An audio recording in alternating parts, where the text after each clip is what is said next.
지금 이 말을 이해하지 못한다면 당신은 평생 가난을 탓하며 같은 자리에서 맴돌게 될 것입니다. 나는 수없이 많은 실패자를 보았습니다. 그리고 그들의 공통점은 늘 같았습니다.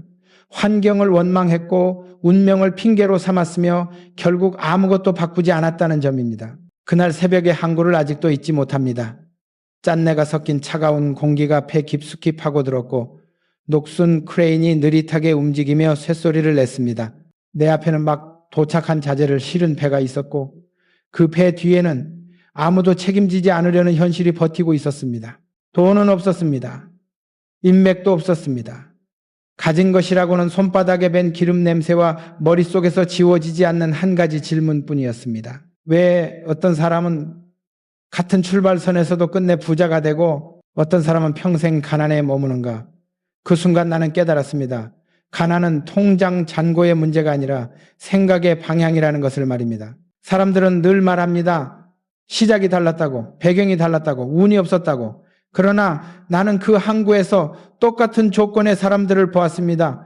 같은 바람을 맞고 같은 소음을 듣고 같은 새벽을 견디면서도 누군가는 고개를 숙였고 누군가는 눈을 들었습니다. 나는 후자를 선택했습니다. 이유는 단순했습니다. 고개를 숙이는 순간 세상은 나를 밟고 지나갈 것이 분명했기 때문입니다. 항구의 콘크리트 바닥은 차가웠고 발밑에서 전해지는 냉기가 온몸으로 올라왔지만 나는 그 차가움을 현실로 받아들이지 않았습니다. 오히려 경고로 받아들였습니다. 지금 멈추면 여기서 끝이라는 경고 말입니다. 그때 함께 있던 현장 동료 하나가 낮은 목소리로 말했습니다. 이 일은 무리라고, 지금 철수해도 아무도 비난하지 않을 거라고 모두가 그렇게 생각하고 있다고 말입니다. 나는 그 말을 듣고 잠시 웃었습니다. 비웃음이 아니라 확신에서 나온 웃음이었습니다. 모두가 무리라고 말하는 그 지점이 바로 내가 들어가야 할 자리라는 확신 말입니다. 나는 그에게 말했습니다. 세상은 늘 무리하다고 말하는 사람들로 가득 차 있고 그 말에 고개를 끄덕이는 순간 우리는 평생 고용된 인생으로 남는다고, 부자는 계산으로 태어나지 않고 선택으로 만들어진다고 말입니다. 항구의 불빛이 서서히 밝아오고 있었고 밤과 아침의 경계에서 나는 한 가지 결심을 했습니다. 이 자리에서 물러서지 않겠다고, 결과가 어떻든 이 선택의 책임은 내가 지겠다고 말입니다. 사람들은 위험을 두려워한다고 말하지만 나는 그때 확실히 보았습니다.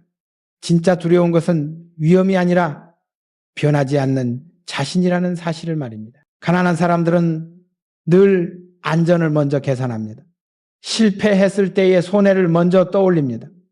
그러나 나는 그 반대로 생각했습니다. 여기서 물러났을 때의 손해를 계산했습니다.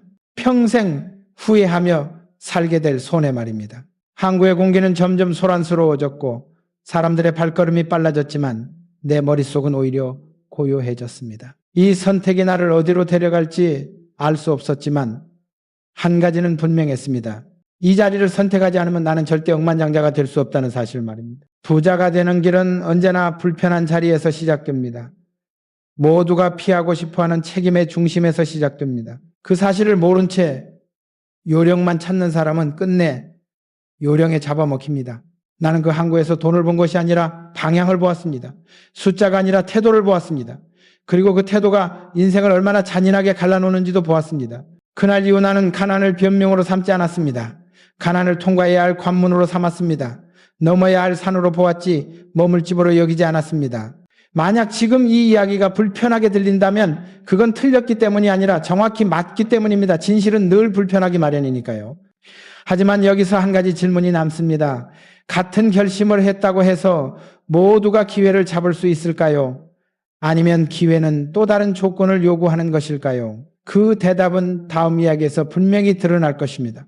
기회는 갑자기 나타나는 것처럼 보이지만 준비되지 않은 사람 앞에서는 결코 모습을 드러내지 않습니다. 나는 그 사실을 낯선 나라의 호텔 로비에서 뼈저리게 배웠습니다. 해외 출장이라는 말은 그럴듯했지만 현실은 달랐습니다. 언어는 서툴렀고 실적은 초라했으며 이름을 내밀어도 아무도 고개를 들지 않는 상황이었습니다. 로비에는 묵직한 카펫 냄새와 커피 향이 섞여 있었고 낮게 울리는 대화 소리들이 나를 외부인으로 밀어내고 있었습니다. 약속된 미팅 시간보다 훨씬 일찍 도착했지만 상대는 나타나지 않았고 프론트 근처에서 기다리던 나는 주변의 시선을 느꼈습니다. 저 사람은 누구냐는 눈빛, 또 하나의 실패한 방문객이라는 판단 말입니다. 잠시 후 마침내 모습을 드러낸 해외 바이어는 의자에 기대에 앉아 서류를 넘기며 말했습니다. 시간이 많지 않다고, 이미 검토는 끝났다고, 기대는 하지 말라고 말입니다.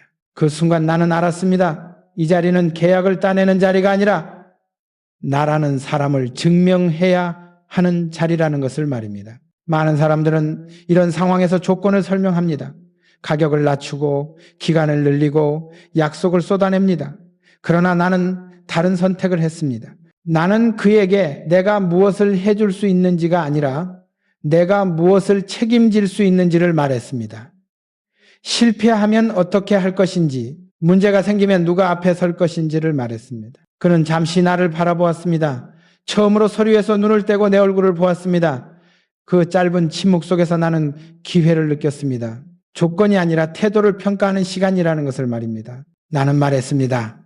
당신이 우려하는 모든 위험을 안고 가겠다고, 대신 기회를 한 번만 달라고, 결과로 증명하겠다고 말입니다. 그 말은 계산된 문장이 아니었습니다. 준비된 태도에서 나온 선언이었습니다. 사실 나는 그 전날 밤 거의 잠을 자지 못했습니다.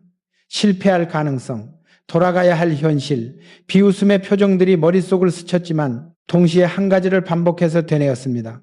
기회는 간청하는 자에게 오지 않고 준비된 자에게 온다는 말을 말입니다. 바이어는 잠시 웃으며 말했습니다. 자신은 수많은 제안을 받아봤지만 이런 방식은 처음이라고, 대부분은 조건을 깎아달라고만 했다고 말입니다. 나는 그때 확신했습니다. 바로 이 지점에서 길이 갈린다는 것을 말입니다. 준비란 숫자를 외우는 것이 아니라 책임을 각오하는 것이며, 기회란 공짜로 주어지는 선물이 아니라 시험이라는 사실을 말입니다. 미팅이 끝났을 때 그는 즉답을 주지 않았습니다. 연락을 주겠다는 말만 남겼고 나는 로비에 홀로 남았습니다. 많은 사람이라면 그 순간 좌절했을 것입니다. 그러나 나는 다르게 느꼈습니다. 이제야 문 앞에 도착했다는 느낌 말입니다. 며칠 뒤 돌아오는 비행기 안에서 나는 다시 생각했습니다. 만약 그가 연락하지 않는다면 이 출장 자체가 실패일까? 아니면 준비의 과정일까? 그 질문에 대한 내 대답은 명확했습니다. 결과가 나오지 않았다고 해서 준비가 사라지는 것은 아니라는 사실 말입니다. 결국 연락은 왔습니다. 짧은 메시지였지만 분명했습니다. 한번 해보자는 내용이었습니다. 그 문장을 읽는 순간 나는 알았습니다. 그날 로비에서의 침묵과 책임의 선언이 헛되지 않았다는 것을 말입니다. 사람들은 흔히 운이 좋았다고 말할 것입니다. 타이밍이 맞았다고 말할 것입니다. 그러나 나는 분명히 말할 수 있습니다. 기회는 우연처럼 보일 뿐 실은 준비의 그림자라는 사실을 말입니다. 준비되지 않은 사람은 기회 앞에서 조건을 흥정하지만 준비된 사람은 책임을 제안합니다. 그리고 세상은 언제나 후자를 선택합니다. 이제 또 하나의 질문이 남습니다. 이렇게 얻은 기회를 지키는 힘은 어디에서 오는 것일까요? 단 한 번의 선택만으로 충분할까요? 그 답은 다음 이야기에서 드러날 것입니다. 돈은 약속으로 빌릴 수 있지만 신용은 평생의 태도로만 쌓입니다. 나는 그 사실을 은행 상담실의 묵직한 공기 속에서 배웠습니다. 두꺼운 문을 열고 들어섰을 때 바닥에 깔린 카펫은 발소리를 삼켰고 벽시계의 초침 소리만 또각또각 귀를 때렸습니다. 그 소리는 마치 남은 시간은 많지 않다고 말하는 경고처럼 들렸습니다. 내 앞에 앉은 은행원은 정중했지만 차가웠습니다. 서류를 넘기는 손놀림에는 감정이 없었고 그의 눈은 이미 결론을 알고 있는 사람의 눈이었습니다. 담보는 부족했고 보증은 없었으며 사업은 아직 결과를 증명하지 못한 단계였습니다. 그는 조심스럽게 말했습니다. 조건이 맞지 않는다고, 지금으로서는 어렵다고 말입니다. 많은 사람들은 그 말을 듣는 순간 고개를 숙입니다.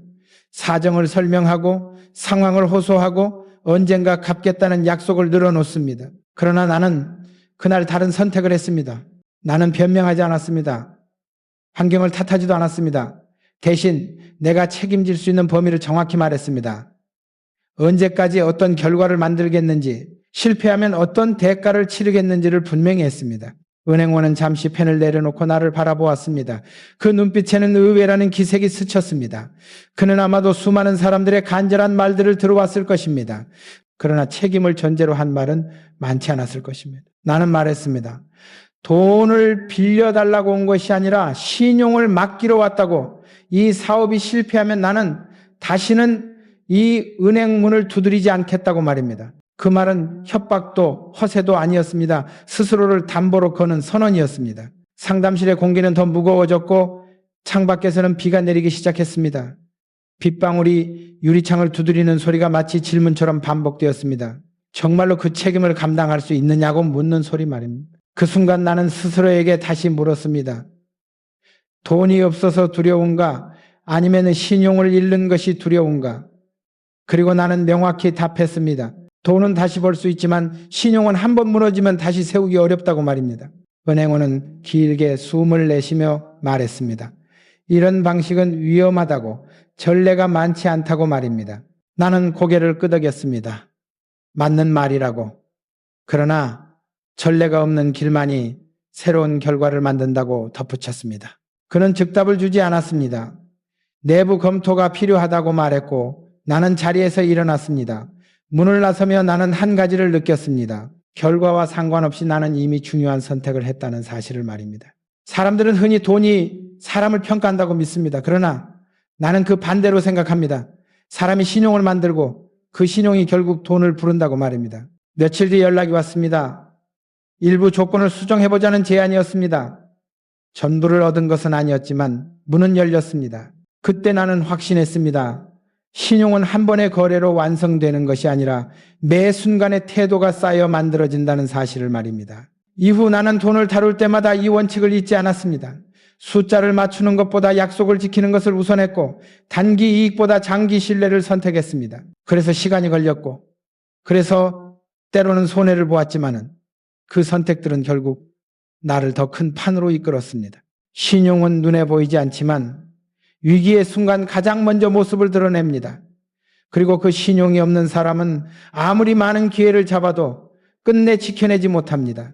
이제 또 하나의 질문이 남습니다. 이렇게 쌓은 신용은 위기의 현장에서 어떻게 시험받게 될까요? 말이 아니라 행동이 요구되는 순간은 언제 찾아올까요? 그 답은 다음 이야기에서 분명해질 것입니다. 위기는 회의실에서 해결되지 않습니다. 위기는 언제나 현장에서만 끝이 납니다. 나는 그 진실을 해외 공사 현장의 먼지와 소음 속에서 배웠습니다. 태양은 잔인할 정도로 머리 위에서 내려꽂히고 있었고 금속이 달궈진 냄새와 콘크리트 가루가 섞인 공기가 목을 태웠습니다. 공정표는 이미 의미를 잃었고 현장은 멈춰서 있었습니다. 한 엔지니어가 헬멧을 벗은 채 다가와 말했습니다. 지금 상태로는 더 이상 진행이 불가능하다고, 장비는 부족하고 일정은 무너졌으며 계약 조건을 지키기 어렵다고 말입니다. 그의 목소리에는 피로와 두려움이 섞여 있었습니다. 책임을 나누고 싶은 사람의 목소리 말입니다. 많은 리더들은 이런 상황에서 서류를 찾습니다. 보고서를 요구하고 본사와의 통화를 기다리며 결정을 미룹니다. 그러나 나는 그 자리에 서서 알았습니다. 여기서 물러나는 순간 신용도, 기회도, 사람도 함께 무너진다는 사실을 말입니다. 나는 그에게 물었습니다. 지금 가장 부족한 것이 무엇이냐고, 장비냐, 사람의 의지냐고. 그는 잠시 침을 삼키며 대답했습니다. 솔직히 말하면 둘 다라고 말입니다. 나는 고개를 끄덕였습니다. 그리고 즉시 헬멧을 다시 쓰고 현장 한가운데로 걸어 들어갔습니다.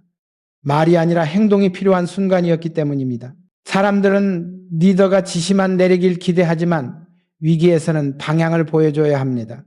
내가 먼저 흙을 밟고 소음을 견디고 위험을 감수하지 않으면 누구도 나를 따르지 않을 것이 분명했습니다. 나는 공정의 가장 막힌 지점을 직접 살폈고 도면을 펼쳐 바닥에 놓은 채 엔지니어들과 머리를 맞댔습니다. 책상 위에서는 보이지 않던 문제가 현장에서는 선명하게 드러났습니다. 그날 밤까지 우리는 자리를 뜨지 않았습니다. 해가 지고 바람이 식어가자 긴장감은 오히려 더 또렷해졌습니다. 누군가는 중단을 다시 주장했고 누군가는 책임을 분산시키자고 말했지만 나는 단호하게 말했습니다. 중단은 선택지가 아니라고. 여기서 멈추면 우리는 다음 현장에 설 자격을 잃는다고 말입니다. 그 말은 위협이 아니라 현실이었습니다. 새벽이 가까워질 무렵 하나의 대안이 나왔습니다. 완벽하지는 않았지만 움직일 수 있는 방법이었습니다. 비용은 늘어나고 위험도 커졌지만 시간을 되찾을 수 있는 길이었습니다. 나는 망설이지 않았습니다. 즉시 결정했습니다. 내가 책임지겠다고. 문제가 생기면 내가 앞에 서겠다고 말입니다. 그 결정이 내려지자 현장의 공기는 달라졌습니다. 사람들의 눈빛이 변했고 발걸음에 힘이 실렸습니다. 리더의 확신은 전염된다는 사실을 나는 그때 다시 확인했습니다. 공사는 재개되었고 기계 소음이 다시 살아났으며 멈춰있던 흐름이 조금씩 움직이기 시작했습니다. 물론 모든 것이 순조로웠던 것은 아닙니다. 예상치 못한 문제가 계속 터졌고 잠을 줄여가며 대응해야 했습니다. 그러나 중요한 것은 현장이 멈추지 않았다는 점이었습니다. 며칠 뒤 현장을 찾은 발주처 관계자가 말했습니다. 포기할 줄 알았는데 끝까지 붙들고 가는 모습이 인상적이었다고 말입니다. 그 한마디에서 나는 알았습니다. 위기는 단순히 공정을 살리는 문제가 아니라 신뢰를 증명하는 무대라는 사실을 말입니다. 위기 앞에서 도망치지 않고 현장에 서는 사람만이 다음 기회를 얻습니다. 책상 뒤에 숨은 리더는 숫자를 지킬 수 있을지 몰라도 사람을 잃습니다. 그날 이후 나는 더욱 확신하게 되었습니다. 진짜 결정은 늘 소음과 먼지 속에서 내려진다는 사실을 말입니다. 그러나 여기서 또 하나의 질문이 남습니다. 이렇게 현장에서 위기를 넘겼다고 해서 감정까지 정리되는 것은 아닙니다. 다음 순간 찾아오는 분노와 모욕 앞에서 우리는 어떻게 행동해야 할까요? 그 대답은 다음 이야기에서 이어질 것입니다. 분노를 다스리지 못하는 사람은 결국 분노의 노예가 되고 분노를 다룰 줄 아는 사람만이 판을 뒤집습니다. 나는 그 사실을 한 회의실에서 계약 파기 통보를 받던 순간에 배웠습니다. 창문은 닫혀 있었고 공기는 답답할 만큼 정지되어 있었으며 상대는 마치 오래 준비한 문장처럼 담담하게 말했습니다. 조건이 바뀌었다고, 더 이상 함께 갈 수 없다고, 이 결정은 최종이라고 말입니다. 그 순간 내 귀에는 그의 말보다 내 심장 박동 소리가 더 크게 울렸습니다. 분노가 목까지 차올랐고 그동안의 노력과 밤샘과 현장의 소음이 한꺼번에 떠올랐습니다. 많은 사람들은 이때 폭발합니다. 목소리를 높이고 배신을 말하며 상대의 책임을 따집니다. 그러나 나는 그 자리에서 입을 다물었습니다. 침묵은 약함이 아니라 선택이었습니다. 감정이 판단을 집어삼키지 못하게 하기 위한 선택 말입니다. 나는 잠시 고개를 숙였고 손바닥에 남은 땀의 감각을 느끼며 스스로에게 말했습니다. 지금 이 분노를 어디에 쓸 것인가? 파괴에 쓸 것인가? 아니면 추진력으로 바꿀 것인가? 상대는 내 반응을 기다리는 듯 했지만 나는 차분하게 말했습니다. 이유는 이해했다고. 그러나 결과는 내가 책임지고 다른 길을 찾겠다고 말입니다. 그 말에 회의실의 공기가 바뀌었습니다. 예상했던 항의가 나오지 않자 상대의 표정이 흔들렸고 그제야 그는 나를 계약 당사자가 아니라 하나의 변수로 보기 시작했습니다. 회의실을 나서는 순간 분노는 다시 밀려왔습니다. 엘리베이터의 금속벽에 비친 내 얼굴은 굳어 있었고 주먹은 저절로 쥐어졌습니다. 나는 그 분노를 부정하지 않았습니다. 억누르지도 않았습니다. 대신 방향을 정했습니다. 분노는 나에게 질문을 던졌습니다. 여기서 무너질 것인가? 아니면 더 큰 판을 만들 것인가? 나는 후자를 택했습니다. 그날 밤 나는 잠들지 않았습니다. 대신 가능한 모든 선택지를 적었고 대안을 찾았으며 이미 포기한 곳을 다시 두드릴 방법을 생각했습니다. 분노는 에너지가 되었습니다. 포기할 이유를 찾는 에너지가 아니라 돌파구를 만드는 에너지로 바뀌었습니다. 며칠 뒤 나는 전혀 다른 파트너와 마주 앉아 있었습니다. 조건은 더 까다로웠고 요구는 더 냉정했지만 나는 흔들리지 않았습니다. 이전의 분노는 나를 단단하게 만들었고 상대의 말 한마디에 반응하지 않게 만들었습니다. 그 미팅에서 나는 느꼈습니다. 감정을 통제하는 사람이 협상을 지배한다는 사실을 말입니다. 결국 첫 계약을 깬 그 파트너는 다시 연락해 왔습니다. 상황이 달라졌다고 다시 논의할 수 있겠느냐고 말입니다. 나는 즉시 답하지 않았습니다. 분노를 참은 사람은 서두르지 않습니다. 선택권이 자신에게 있다는 것을 알기 때문입니다. 그때 나는 깨달았습니다. 분노를 이기는 방법은 분노를 없애는 것이 아니라 분노보다 큰 목표를 세우는 것이라는 사실을 말입니다. 감정은 순간이지만 선택은 인생을 만듭니다. 분노에 휘둘린 사람은 그 자리에서 모든 것을 잃고 분노를 이용한 사람은 더 큰 무대로 이동합니다. 그 회의실에서의 모욕은 나를 작게 만들지 않았습니다. 오히려 기준을 높였고 상대를 고르는 눈을 키웠습니다. 이후 나는 어떤 상황에서도 이 원칙을 잊지 않았습니다. 감정이 올라올수록 한 박자 늦추고 그 에너지를 어디에 쓸지 먼저 결정하는 것 말입니다. 그래서 나는 분노를 두려워하지 않습니다. 분노는 나를 시험하는 도구일 뿐 나를 지배할 권리는 없기 때문입니다. 하지만 여기서 또 하나의 질문이 남습니다. 이렇게 분노를 넘겨 돌파구를 만들었다 해도 결정의 순간마다 망설임은 찾아옵니다. 그 망설임 앞에서 우리는 어떻게 행동해야 할까요? 다음 이야기에서 그 선택의 원칙이 이어질 것입니다. 결정은 미루는 순간 이미 실패의 방향으로 기울기 시작합니다. 빠른 결정이 항상 옳은 것은 아니지만 늦은 결정은 거의 언제나 틀립니다. 나는 그 사실을 한밤의 공장에서 뼈에 새겼습니다. 기계 소음이 낮게 울리고 기름 냄새가 공기를 채운 그 공간에서 현장 책임자는 도면을 들여다보며 말을 흐렸습니다. 조금만 더 지켜보자고, 본사의 지시를 기다리자고, 혹시 모를 위험을 감안해야 한다고 말입니다.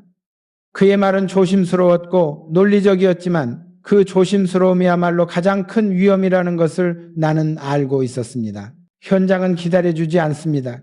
기계는 멈춘 채 비용을 먹고 있었고 사람들의 눈빛에는 불안이 쌓여가고 있었습니다. 나는 그에게 물었습니다. 만약 지금 결정하지 않으면 내일은 무엇이 달라지느냐고, 더 많은 정보가 생기느냐고. 그는 대답하지 못했습니다. 그 침묵 속에서 나는 분명히 보았습니다. 결정이 어려운 것이 아니라 책임이 두려운 것이라는 사실을 말입니다. 많은 사람들은 결정을 미루며 안전해졌다고 착각합니다. 그러나 실제로는 책임을 시간 뒤로 떠넘기고 있을 뿐입니다. 나는 그날 공장 바닥에 서서 말했다. 지금 선택하자고, 완벽하지 않아도 움직이는 선택을 하자고, 그리고 그 결과는 내가 책임지겠다고 말입니다. 그 말이 떨어지자 주변의 공기가 바뀌었습니다. 누군가는 안도의 숨을 쉬었고 누군가는 긴장한 눈빛으로 나를 바라보았습니다. 결정이 내려진 순간 불안은 사라지고 에너지가 생깁니다. 사람들은 이제 무엇을 해야 하는지 알게 되기 때문입니다. 우리는 즉시 공정을 조정했고 일부 계획을 포기하는 대신 핵심에 집중했습니다. 모든 것을 지키려는 욕심을 버리자 오히려 속도가 붙었습니다. 물론 위험은 있었습니다. 실패하면 손실이 컸고 비난은 온전히 내 몫이 될 상황이었습니다. 그러나 나는 알고 있었습니다. 리더란 위험을 제거하는 사람이 아니라 위험의 방향을 정하는 사람이라는 사실을 말입니다. 그날 새벽 공장의 불은 꺼지지 않았고 사람들은 묵묵히 움직였습니다.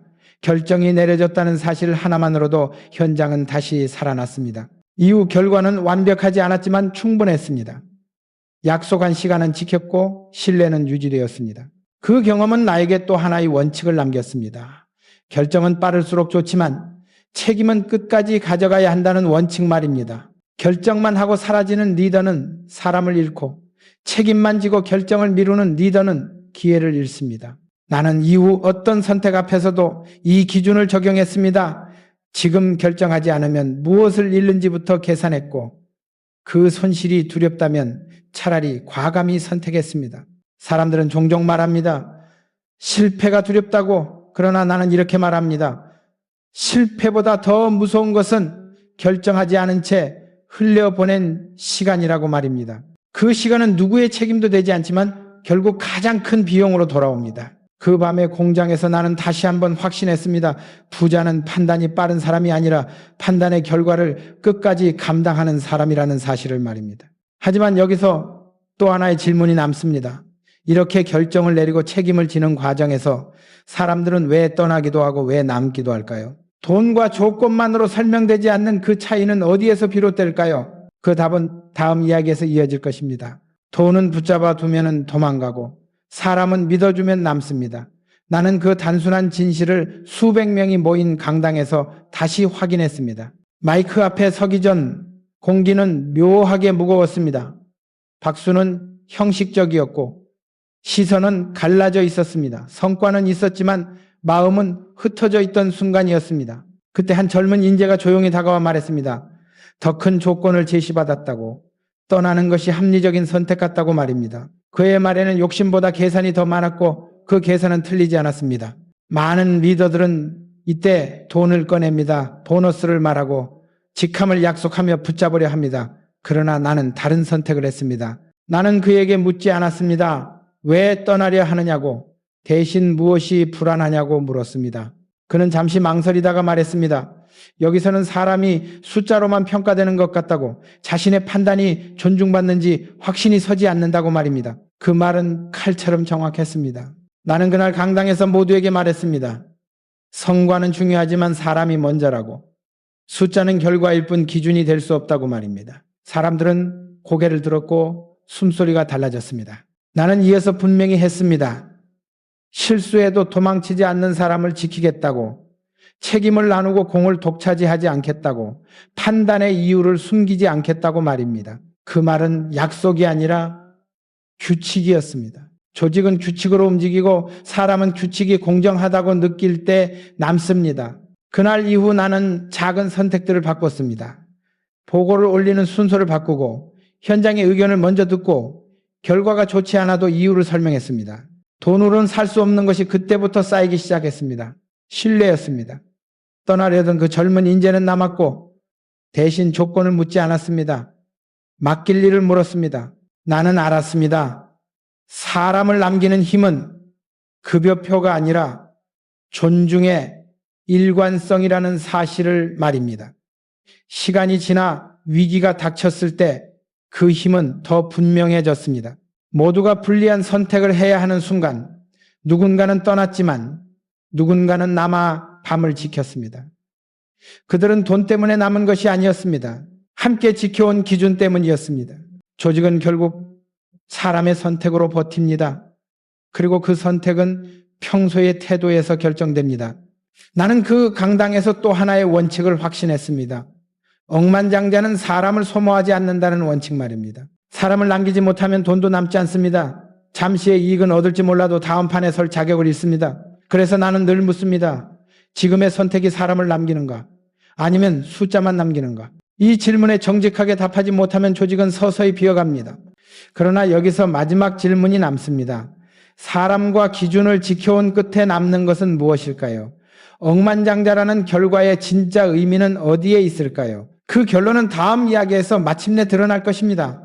억만장자는 목표가 아니라 결과입니다. 숫자를 걷는 순간 길을 잃고 원칙을 지킨 끝에 숫자는 따라옵니다. 나는 그 사실을 모두가 떠난 뒤 혼자 남은 사무실에서 조용히 확인했습니다. 창밖은 아직 어두웠고 책상 위 스탠드 불빛만이 서류의 가장자리를 비추고 있었습니다. 종이에서 나는 잉크 냄새와 오래된 시간의 냄새가 섞여 올라왔고 그 냄새는 나에게 한 가지 질문을 던졌습니다. 지금까지의 선택은 무엇을 남겼는가라는 질문 말입니다. 많은 사람들은 이 시점에서 계좌를 펼쳐봅니다. 숫자를 확인하고 안도하거나 불안해합니다. 그러나 나는 숫자를 보지 않았습니다. 대신 지난 시간의 장면들을 떠올렸습니다. 항구의 새벽에서 고개를 들던 순간, 낯선 호텔 로비에서 책임을 말하던 장면, 은행 상담실에서 신용을 걸던 선택, 먼지와 소음 속 현장에서 헬멧을 쓰고 버티던 밤, 모욕 앞에서 분노를 방향으로 바꾸던 결심, 공장 바닥에서 결정을 미루지 않던 한마디, 강당에서 사람을 기준으로 세우던 약속들 말입니다. 그 장면들은 하나의 공통된 방향을 가리키고 있었습니다. 돈을 향해 달린 것이 아니라 기준을 향해 걸어왔다는 방향 말입니다. 억만장자는 단번에 만들어지지 않습니다. 작은 선택들이 쌓여 어느 날 숫자로 보일 뿐입니다. 그래서 나는 늘 말합니다. 부자가 되는 법을 묻지 말고 어떤 사람이 될 것인지를 먼저 정하라고 말입니다. 사람이 먼저 서지 않으면 돈은 잠시 머물다 떠납니다. 그러나 사람이 서면 돈은 자리를 찾습니다. 그날 사무실에서 나는 마지막으로 스스로에게 다짐했습니다. 결과가 나를 설명하게 두지 않겠다고, 선택이 나를 설명하게 하겠다고 말입니다. 이 다짐은 화려하지 않았지만 단단했습니다. 그리고 그 단단함이 시간을 견디는 힘이 된다는 것을 나는 알고 있었습니다. 당신이 지금 어디에 있든 무엇을 가지고 있든 상관없습니다. 중요한 것은 오늘 어떤 선택을 하느냐입니다. 불편한 자리를 피할 것인지, 책임의 중심으로 걸어 들어갈 것인지, 감정을 쏟아낼 것인지, 방향으로 바꿀 것인지, 결정을 미룰 것인지, 감당할 것인지, 사람을 소모할 것인지 남길 것인지, 이 선택들이 당신의 미래를 만듭니다. 억만장자는 특별한 사람이 아닙니다. 특별한 기준을 포기하지 않은 사람일 뿐입니다. 만약 이 말이 당신의 가슴을 건드렸다면 이미 변화는 시작된 것입니다. 끝까지 들어주셔서 감사합니다. 이 이야기가 당신의 선택을 바꾸는 계기가 되길 바랍니다. 다음 이야기에서는 더 냉정하고 더 중요한 진실을 전하겠습니다.